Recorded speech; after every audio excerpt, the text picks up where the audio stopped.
Good evening. My name is Carolyn Schoenberger, and I am here on behalf of the Chicago Legal Clinic, and I'm so thrilled tonight to have a very special guest, Brett August, who is a lawyer in private practice, but he is here representing the Paris Chicago Sister Cities Committee that is celebrating its 20th anniversary of the agreement between the two cities. It is very exciting, and there's a lot going on, and I can't wait to talk and have you listen to what's going on. But first, I'm going to talk about the Chicago Legal Clinic. And in honor of Brett and the Paris Sister Cities Committee, I'm going to first speak in English, and then I'm going to speak in French, and maybe a little Spanish. So again, the Chicago Legal Clinic is a nonprofit organization that was founded in 1982 by two recent law school grads that just passed the bar. Bishop Thomas John Paprocki and Executive Director Ed Grossman had just passed the bar when they decided that they would open the South Chicago Legal Clinic for Immigrants in South Chicago. And the reason they wanted to open the clinic is because there was nothing there to help the people of South Chicago. At one point in time, South Chicago was a vibrant community. There were steel mills, people had jobs, people went to local businesses. But in the late 70s, early 80s, the steel mills started closing, people lost their jobs, they didn't have enough money to go out, and so local businesses closed too. And there were no resources for people who had legal problems and could not afford to come downtown.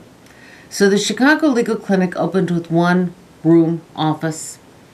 Today, 2016, there are 4 neighborhood offices, one in South Chicago, Pilsen, Austin, and downtown, plus there are free advice clinics in the courts that help people with domestic violence issues, child support issues, foreclosure issues.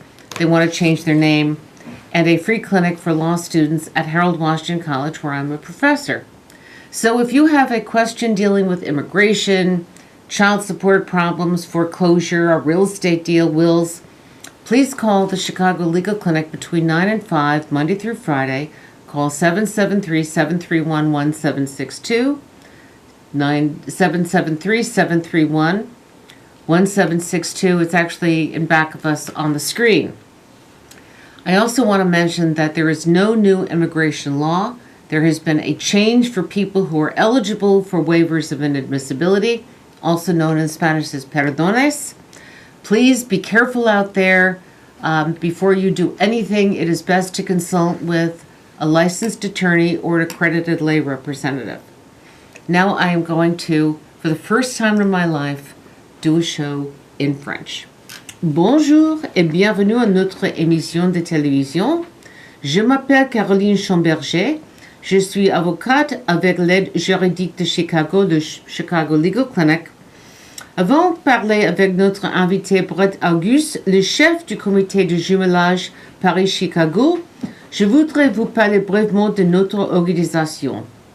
La Clinique légale de Chicago est une association à but non lucratif qui offre services légaux aux personnes à faible revenu. Ce service a été établi en 1982 après la fermeture de beaucoup d'acières dans la région pour apporter la fermeture de beaucoup d'acières dans la région du sud de Chicago. Et la raison était pour apporter une aide juridique aux habitants qui ont perdu leur travail. Ce fut la première fois que l'on a offert des services légaux à personnes avec faible revenu.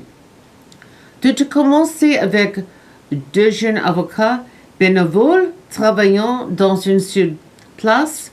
Aujourd'hui, la Clinique légale de Chicago dispose de 4 bureaux, dont une au sud de Chicago, une à Pilsen où je travaille, une à Austin et une autre au centre-ville. Il y a également 3 bureaux à la Cour de Chicago qui offrent les conseils dans divers domaines du but tels que la saisie, la vente, l'achat d'une maison, aussi violence contre la violence domestique, des problèmes de paternité et d'immigration.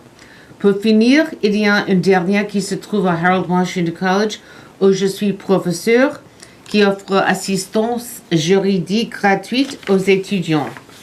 Si vous avez besoin de conseils juridiques, appelez-nous à notre ligne centrale de 9 h du matin à 15 h du soir, de lundi à vendredi.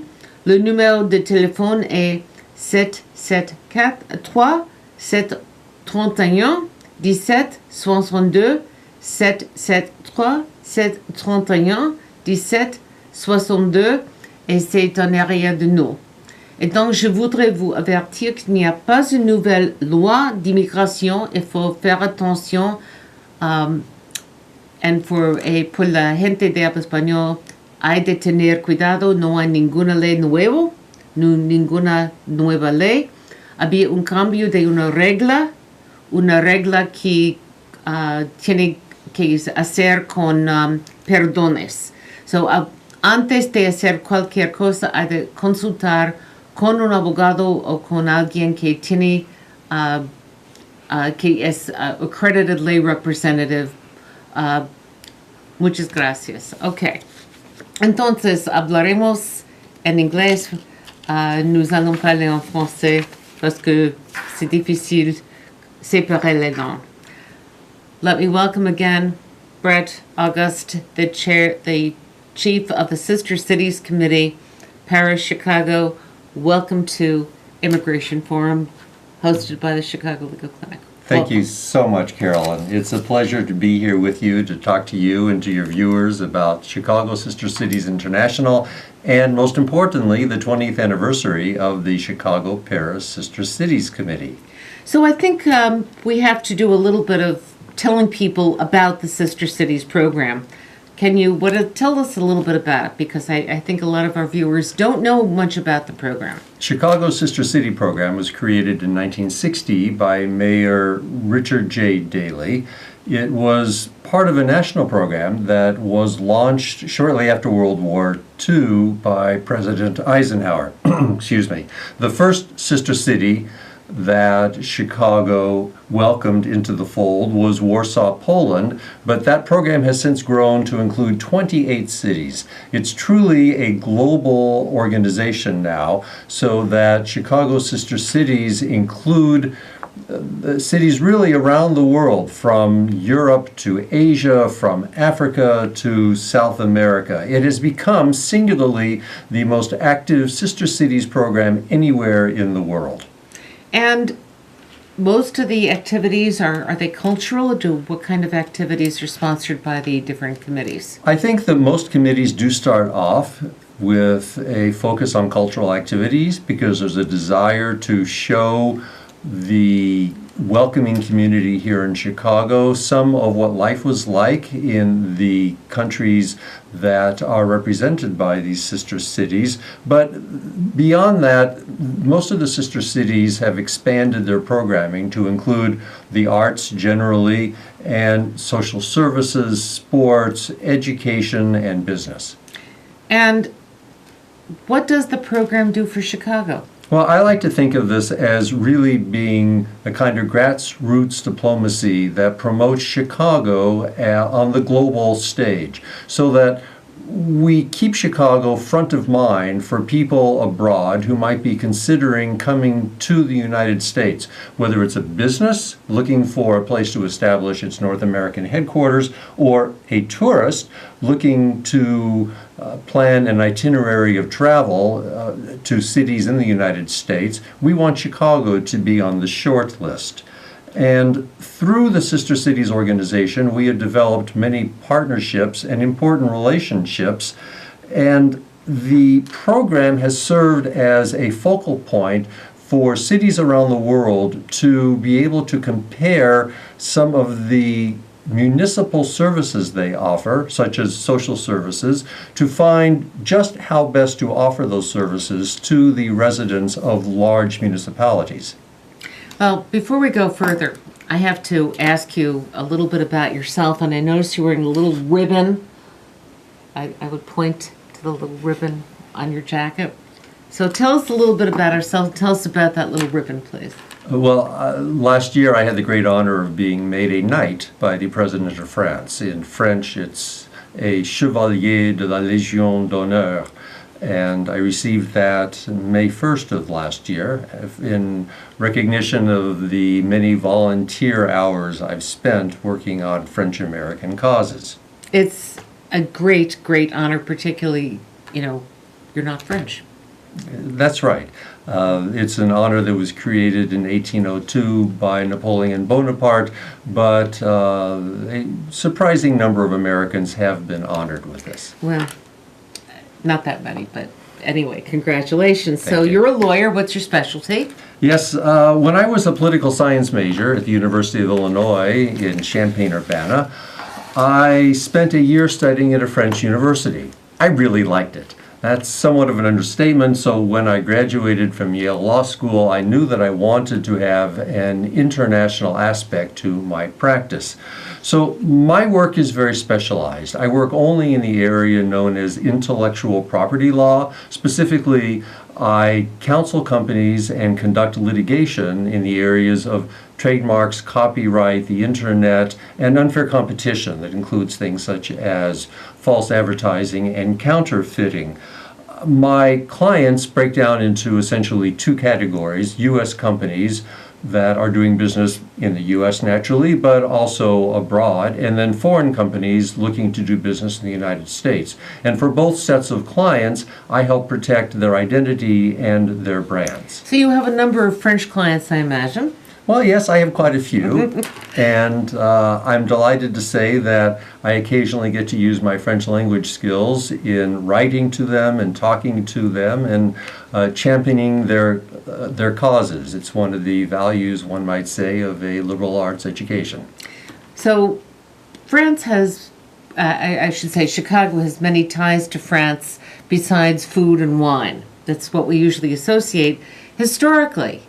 What are our ties to France? Well, not all of your viewers may realize that the French were present in the Chicago area before the United States existed as a country. Back in the 1600s, early French explorers such as La Salle and Père Marquette explored the Great Lakes and the Mississippi River, so they were among the very first Europeans ever to set foot in this part of the world.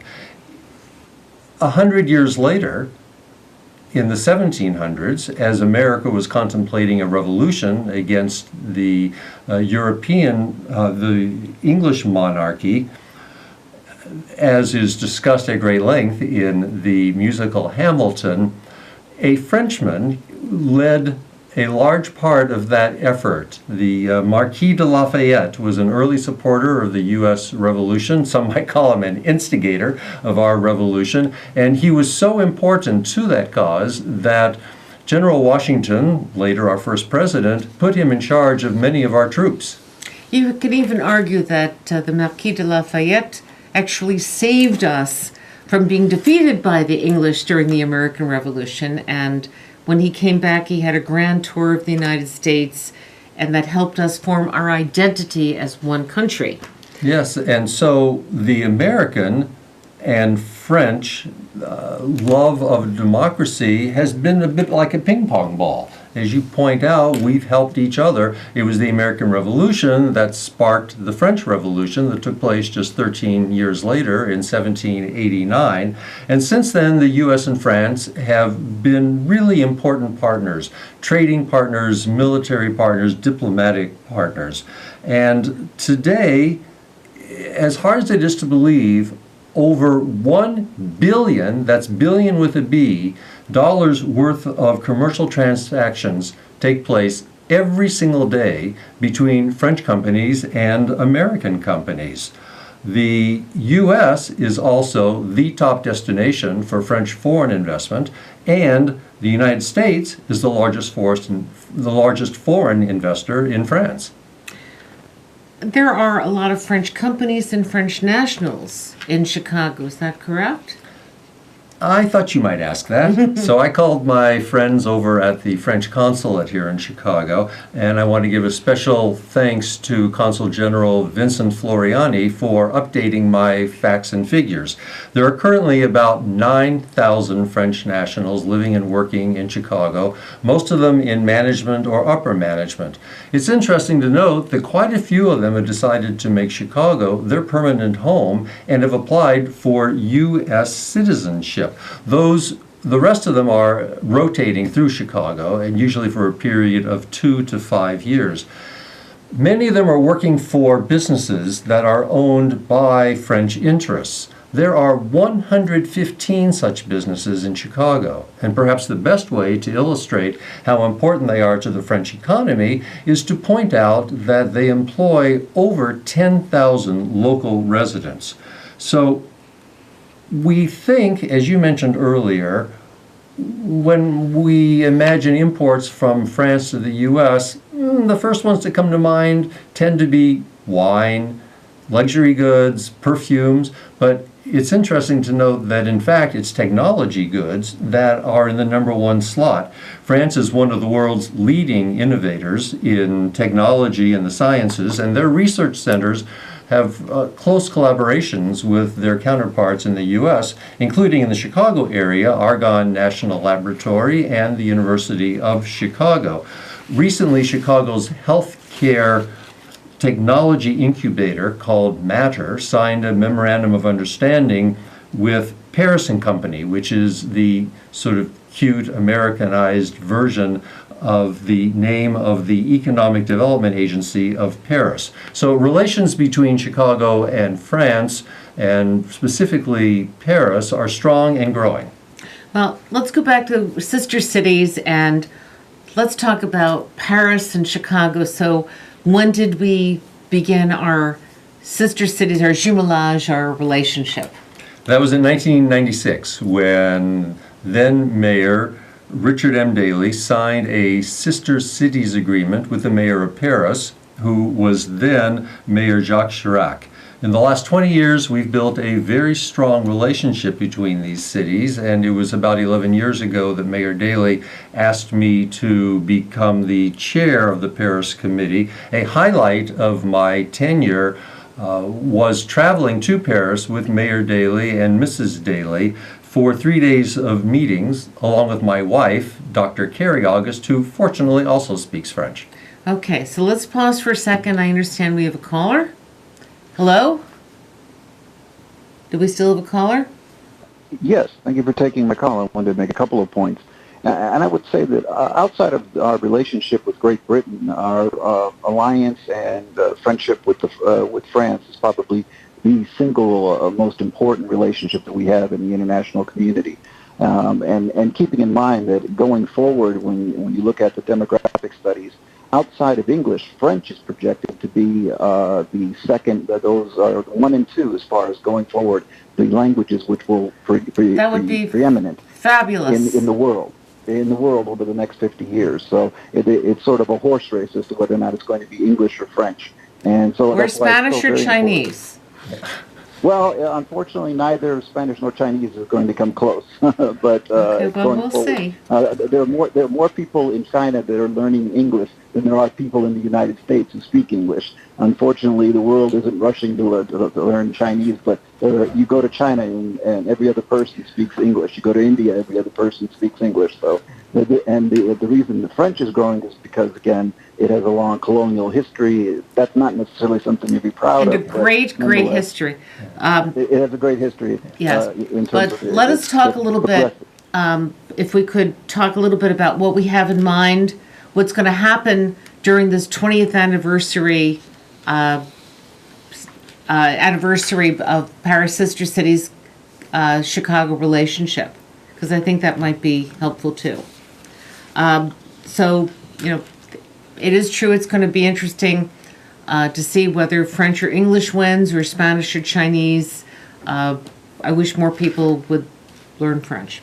Well, one of the most important things the Chicago-Paris Sister Cities Committee does, in addition to working in the areas I mentioned before, such as business and culture and the arts, is education. And we are extremely proud of the fact that we have established over a dozen sister school relationships between Chicago and Paris. Some of them have started off rather modestly with using Skype to coordinate activities between Paris classrooms and Chicago classrooms, but most of them have gone on to become full-fledged student exchanges where we send Chicago Public School students to Paris, usually for 10 days, to be in the classroom of their French counterpart and be hosted by a French family.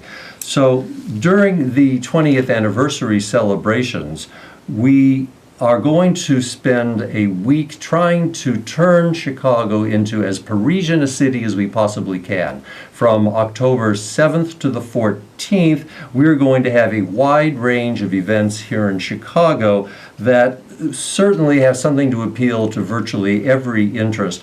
If I may, I'd like to tell you about a few of them.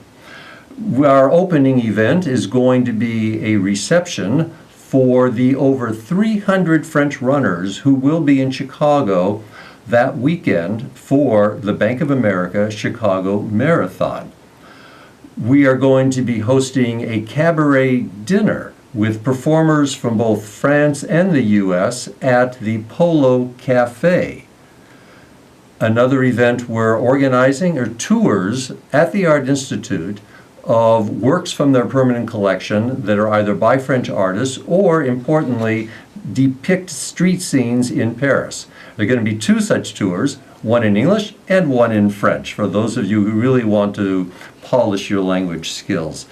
Something very interesting is that we're going to host a poetry slam in English and French. We are bringing over the French winners of their National Poetry Slam, who will be appearing at various venues here in Chicago. And while that may sound arcane and hard to dig your teeth into, I heard them last year, and I've got to tell you, they're really entertaining.